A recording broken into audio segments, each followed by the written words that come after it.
Isang kompetisyon ang naganap sa pagitan ng dalawang koponan, sa Team Big ay si Michael habang sa Team Rollers naman ay si Genki. Nagkamayan ang dalawa na parehong hindi magpapatalo. Maya-maya pa ay nagsimula na ang laro ng dalawa gamit ang pambato nilang halimaw. Nung una ay nagawang mapabagsak ni Michael ang halimaw ni Genki pero sa muli nitong pagbangon ay nagawa nitong knock-out ang Magna Beetle ni Michael kaya si Genki ang itinanghal na panalo. Tuwang-tuwa si Genki dahil napanalohan niya ang bagong inilabas na laro na Monster Farm 200X. Habang nagpapasalamat ay biglang nagising si Genki dahil panaginip lang pala iyon at nakatulog lang pala siya habang nasa klase, bagay na ikinagalit ng kanilang guro. Sa pagkainip sa klase ay inisip ni Genki na sa kabila ng bintanang iyon ay ang kakaibang mundo na tinatawag na Monster Farm. Dahil sa tuwa ay napasigaw siya kaya muli siyang napag-alitan ng kanilang guro nang bigla siyang mapatingin sa orasan, at pagpatak ng eksaktong 3:00 ay agad na itong tumakbo palabas ng hindi nagpapaalam sa guro. Agad siyang umuwi sa bahay para subukan ang bagong dating na laro sa CD. Habang pinapanood ang intro ng naghahabulang mga halimaw ay naramdaman niyang may tumalsik sa mukha niya. Nang magsisimula na ang laro ay bigla siyang hinigop ng screen at napunta siya sa mundo ng mga halimaw. Hindi makapaniwala si Genki na kaharap niya mismo si Suezo nang biglang dumating ang mga masasamang dinosaur kaya agad na tumakbo ang mga ito para magtago. Pero dahil sa lakas ng boses ni Genki habang nag-uusap ay nakita ulit sila ng mga dinosaur kaya muling tumakbo ang mga ito hanggang sa makita ni Genki ang mga gamit niya at nakaisip ito ng paraan para tulungan ang dalawa na makatakas sa mga halimaw. Walang pagsidlan ang tuwa ni Genki dahil hindi pa rin ito makapaniwalang nasa Monster Farm na siya kaya hiniling pa nito na sampalin siya para mapatunayang hindi iyon panaginip. Inisip ng dalawa na nababaliw na si Genki kaya sinabi ni Suezo na baka hindi na makabalik si Genki sa totoo nitong mundo pero sa halip na mangamba ay sinabi pa nitong natupad na ang pangarap niya kaya ayos lang iyon. Doon ipinakita ni Genki sa dalawa ang CD ng laro pero inisip ng babae na iyon ang Mystery Stone at maaaring nakakulong umano doon ang Phoenix. Nagtaka si Genki kung anong pinag-uusapan ng dalawa kaya sinabi ni Suezo na kagagawan iyon ni Mo. Kinukolekta ni Mo ang mga Mystery Stone saan mang sulok ng mundo at ginagawang masama ang mga mababait na halimaw para sakupin ang mundo. Nang malaman iyon ay naiyak si Genki dahil sa galit nang biglang dumating ang mga masasamang dinosaur. Agad na tumakbo ang tatlo pabalik sa dambana upang palabasin ang Phoenix mula sa CD at para maibalik sa pagiging mabuti ang mga halimaw na humahabol sa kanila. Nang makarating ay agad na kumilos ang mga ito pero hindi iyon gumana hanggang sa makarating na rin doon ang mga dinosaur at sinabing kung nais pa nilang mabuhay ay ibigay nila ang Mystery Stone. Habang nilalabanan ng dalawa ang mga dinosaur ay muli iyong sinubukan ni Genki hanggang sa gumana na iyon pero hindi iyon ang Phoenix. Dahil doon ay kinorner sila ng mga dinosaur habang kinuha naman ng isa ang halimaw na nabuo ni Genki at sinabing sa kanila na iyon. Hindi pumayag si Genki at sinabing kaibigan niya iyon kaya pilit niya itong binawi mula sa dinosaur. Sa lakas ng pag-atake ni Genki ay gumuho ang dambana kaya agad silang tumakbo palabas. Nang makalayo ay nagpahinga ang mga ito at doon sinabi ni Genki na sasama na siya sa mga ito upang hanapin ang Phoenix. Nagkasundo sila at nagpakilala sa isa't isa at dahil isa na rin sa kanila ay inisipan nila ng pangalan ang bagong halimaw pero kahit isa ay wala itong magustuhan. Napaisip si Genki pero nang mapansin nito ang itsura ng halimaw na kahalintulad ng paborito niyang pagkain na sa Kore Moki ay Moki na ang ipinangalan niya rito. Para makapagsimula na sila ay ginamit ni Holly ang Gaia Stone upang matukoy kung saan may Disc Stone. Namangha si Genki nang makita iyon at akmang lalapitan kaya pinigilan ito ni Suezo, ngunit lumapit pa rin ito at sinubukan pa talaga kung paano iyon gamitin. Sinabi ni Holly na hindi lahat ay may kakayahang gamitin ang bato kaya hindi yun gumana kay Genki. Dahil doon ay nagyaya na lang si Genki na umalis nang biglang dumaing ng gutom si Moki kaya naman sinabi ni Holly na bibili rin naman sila ng sapatos ni Genki kaya kakain na rin sila sa bayan. Nagsimula na silang maglakad at dahil sa haba ng lakarin ay napagod na si Moki kaya nagpapasan ito kay Holly. Nakarating na sila sa bayan at manghang-mangha si Genki sa dami ng halimaw na kanyang nakita doon. Kaya habang tuwang-tuwa ito ay sinampal ulit ito ni Suezo para malaman umano ng bata na hindi siya nananaginip. Natawa na lang si Holly at niyaya na nito ang tatlo para kumain. Tokom na tokom si Genki sa mga pagkain pero sisingilan pala siya ni Suezo para sa mga iyon kaya nainas ito at sinabing magkakasama naman nilang hahanapin si Mo.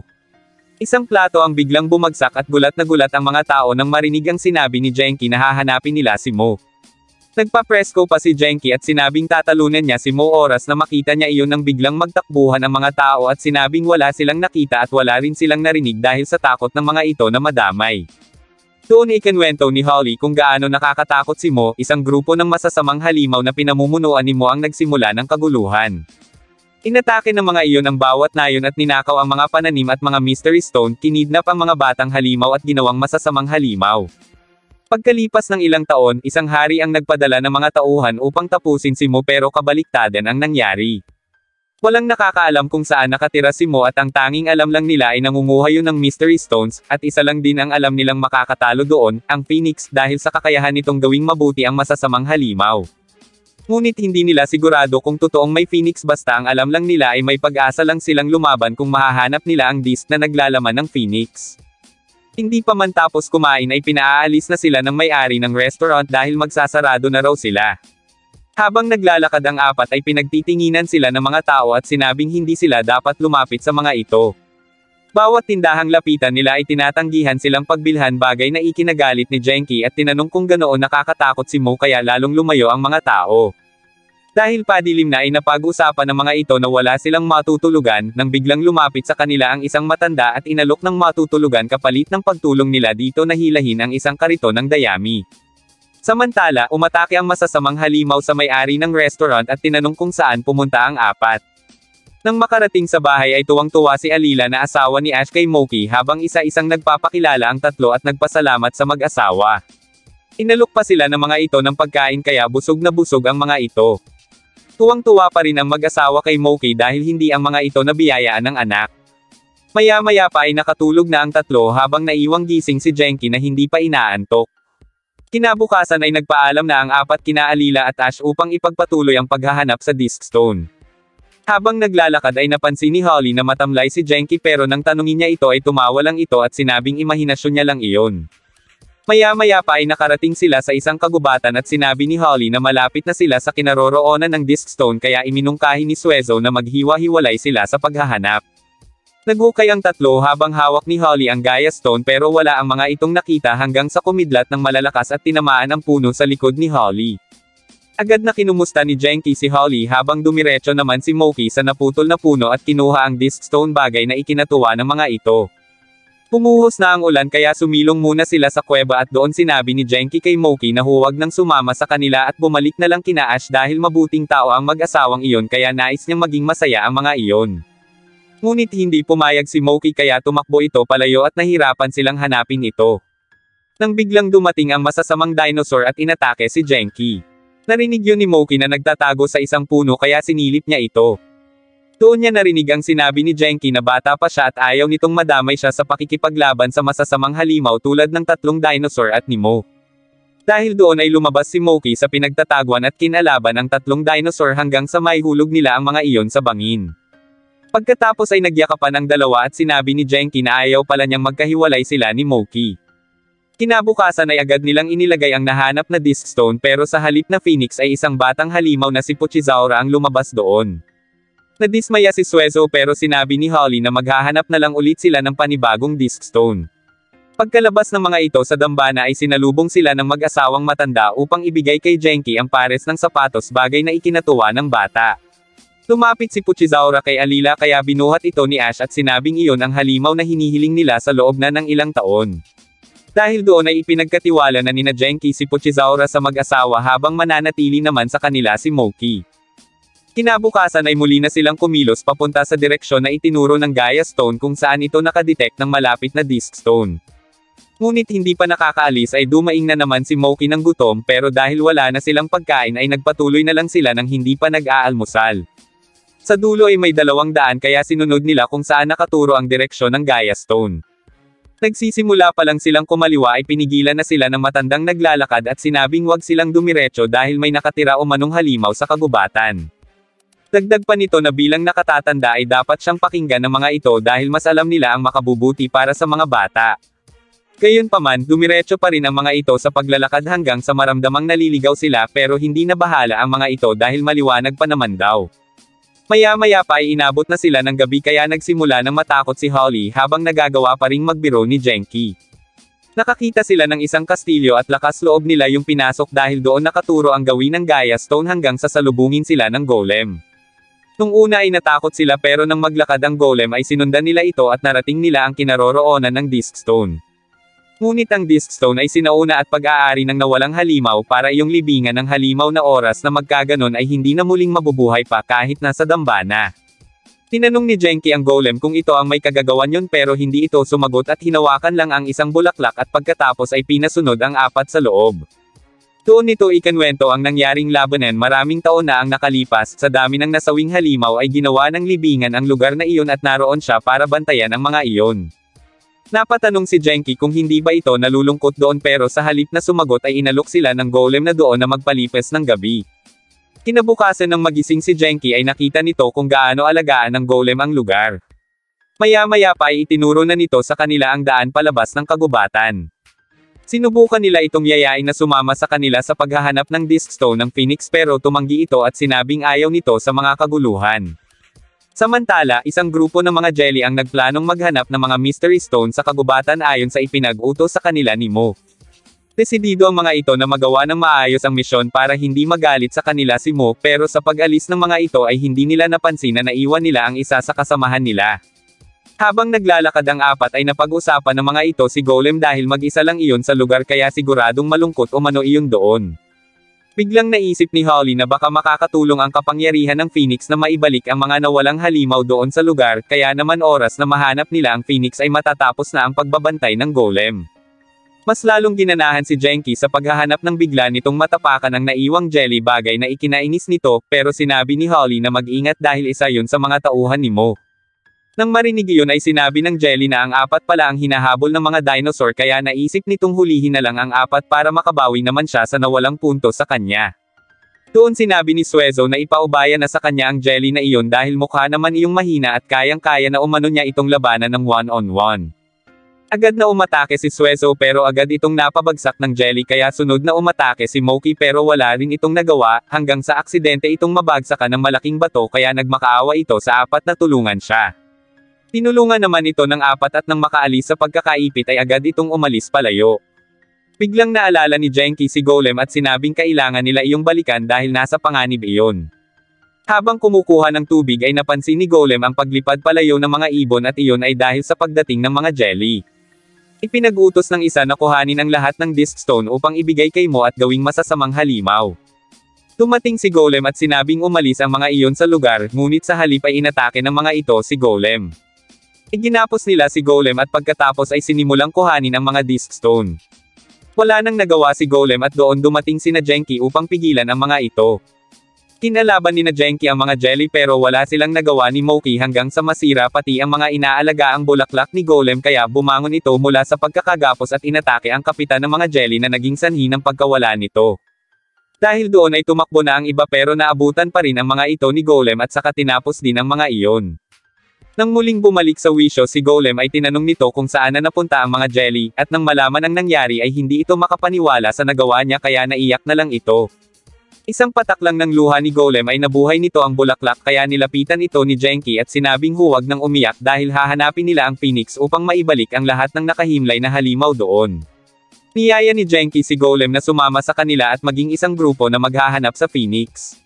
Tumayo si Golem at tinanggap ang alok ni Genki kaya isa-isa ang mga itong nagpakilala sa bago nilang miyembro at sinimula na ang kanilang paglalakbay. Kinabukasan ay sinimula na agad ng mga ito ang paghahanap sa Disc Stone ngunit wala ang mga itong makita hanggang sa nagkabanggaan na sina Genki at Suezo. Habang nagtatalo ay nakaramdam na si Moki ng gutom kaya ikinuha sila ni Golem ng makakain. Habang kumakain ay biglang nakakagat si Moki ng matigas na bagay at doon nila nalaman na may lamang Disc Stone ang prutas. Dahil doon ay tuwang-tuwa si Genki nang biglang lumabo ang paligid at nagsimulang antukin ang mga ito. Lumabas ang tatlong masasamang halimaw na siyang may kagagawan yun at tinatawanan pa ng mga ito ang mga dinosaur at mga jelly na hindi makaya ang mga iyon gayon madali lang pala umanong talunin ang grupo. Mataas na ang kumpiyansa ng tatlo na makukuha na nila ang Disc Stone pero nahulog si Moki at nadaganan ito ni Suezo kaya nahirapan ang halimaw na alisin ang galami niya hanggang sa tumalbog si Moki at tumama sa mukha ni Genki kaya nagising ito. Dahil sa ingay ni Genki ay nagising na rin ang tatlo at doon nila nakita ang tatlong masasamang halimaw. Inatake sila ng mga ito pero sinanggahan sila ni Golem at sinabing umalis na sa lugar na iyon. Habang patuloy ang pag-atake ng tatlo ay gumawa ng paraan sina Genki at Suezo para lumaban sa mga ito. Inihagis nila ang malaking bato at tinamaan yun ang nasa gitna habang tumakbo naman palayo ang dalawa. Umalis na doon sina Genki at naiwan ang magkapatid na hindi makapaniwalang wala na ang kapatid nila. Pumunta ang grupo sa dambana upang subukan kung Phoenix na ang laman ng Disc Stone pero nagulat ang mga ito nang may biglang kumuha sa Disc Stone. Tumakbo ang lalaki kaya agad itong hinabol ni Genki, ngunit hindi ito makapaniwala na isang hagupit lang ng latigo ng lalaki ay nagawa nitong palabasan ang napakalaking bulate. Inatake niyon si Genki ng nakalalasong likido pero nailigtas ni Golem ang bata. Umalis na ang bulate at ang lalaki habang ginagamot ni Holly ang braso ni Genki.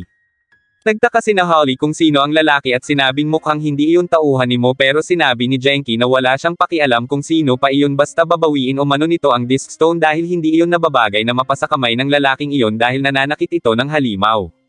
Habang kumakain ang lalaki ay hindi nito nagustuhan ang kinuhang pagkain ng bulate kaya hinaplat niya ito ng letigo nang biglang dumating si Genki.